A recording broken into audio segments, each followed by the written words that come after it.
Bien, seguimos hablando sobre la plasticidad del cerebro. Entonces, en este proceso lector, el segundo principio de diseño es el reciclaje. Las neuronas, ya tuvimos el primero, reordenamiento, el segundo, reciclaje. Las neuronas originalmente están dedicadas a la percepción visual de las caras y de los objetos. Eso es lo que hacen nuestras neuronas, memoriza. Entonces estas mismas neuronas se reciclan, no se mueren, se reciclan para identificar letras, patrones de letras e incluso las pequeñas unidades llamadas morfemas. Algunas de las neuronas todavía hacen este reconocimiento de objetos, pero otras se mueven literalmente al otro hemisferio para reconocer rostros. ¿Ok? Entonces lo que hace nuestro cerebro es identificar formas, porque esa es su función principal, la identificación de formas. Entonces el cerebro no es que aprenda letras, aprende la forma de la letra y después le añade un sonido que lo aprende también al escucharlo y entonces unifica estos dos conceptos y produce la letra con su sonido y su asociación. ¿Ok? El tercer principio de la plasticidad es la automaticidad. ¿Ok? Hay grupos de neuronas que pueden aprender a trabajar juntas muy rápido y que se vuelven automáticas. Eso permitió que nuestros antepasados reconocieran rápidamente el rastro de un animal peligroso, por lo que mejoró su supervivencia.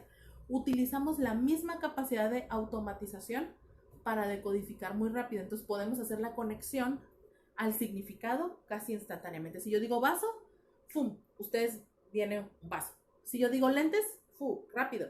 Porque el cerebro crea esa automaticidad, ese procesamiento en automático. Voy a anexarles una imagen a la clase para que ustedes puedan tener este circuito de cómo aprendemos a leer y de la plasticidad del cerebro, lo que les expliqué ahorita, para que ustedes lo puedan tener en sus apuntes, lo puedan anotar y les quede más claro lo que estoy explicando, ¿sale? Para que tengamos ese referente. Entonces, estos tres principios del diseño pues obviamente permiten construir el circuito de lectura cerebral y esto nos lleva pues un paso más adelante para identificar una letra para elaborar mejores conexiones que generen pensamientos más complejos, ¿ok? Y pues por ese resultado, por ese proceso, el cerebro consigue la habilidad para leer.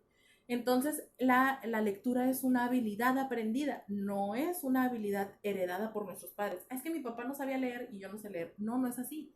Si tus padres no saben leer, tú sí sabes porque tú te has dedicado a estudiar y a conocer, etcétera, etcétera. No es un patrón hereditario, ¿ok? Entonces, ¿por qué los adultos tienden a olvidar lo difícil que fue aprender a leer? Bueno, eh, todo este proceso viene desde mucho antes y obviamente a lo largo de nuestra vida le damos a nuestros hijos 2000 días para aprender a leer. Entonces los adultos es difícil que comprendan lo difícil que es para un niño leerlo porque ellos ya no se acuerdan de cómo fue su proceso lector y entonces obviamente pues viene esa presión de aprender a leer. Cada lector, cada nuevo lector tiene que hacer un circuito cerebral de lectura. No lo tenemos genéticamente, ¿ok? Así que necesitamos desarrollarlo. Entonces, ¿por qué olvidamos? Bueno, nuestros recuerdos son entre 5 y 7 años. En esa edad empiezan más o menos a consolidarse. Son los recuerdos como más viejitos que tenemos, la mayoría de las personas. Hay quienes sí recuerdan antes. Y entonces las personas que demoran más tiempo en aprender a leer, sí lo recuerdan, sí recuerdan esos procesos. Entonces, los niños que se convierten en adultos y que tienen una historia en la dislexia, lo vamos a ver más adelante, pueden recordar lo difícil que era, porque se tarda más tiempo en aprender. Ellos tienen mucho más tiempo para aprender. Entonces, uno puede aprender a leer toda la vida, incluso aunque seas un adulto. Puedes llegar a ser alfabetizado en cualquier momento de tu vida, pero va a ser más difícil por la cantidad de conocimiento que ya has adquirido y que tu cerebro ya ha almacenado, ¿ok? Por eso es que por la plasticidad del cerebro de los niños es más fácil aprender a leer de pequeñitos. Entonces casi todos aprendemos a leer entre los 5 y los 7 años y obviamente pues depende del idioma, ¿no? Entonces por eso es que tenemos ese patrón de lectura.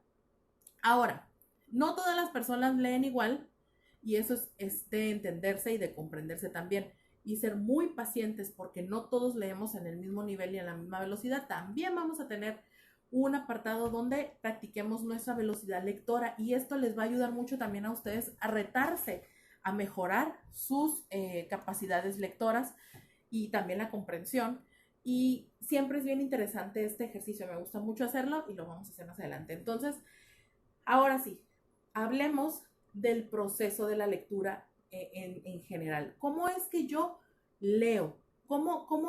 ¿Qué pasos, qué sucede en mi cerebro cuando yo voy a leer? O sea, ¿qué procesos, qué pasos me llevan para yo poder tener entonces la lectura?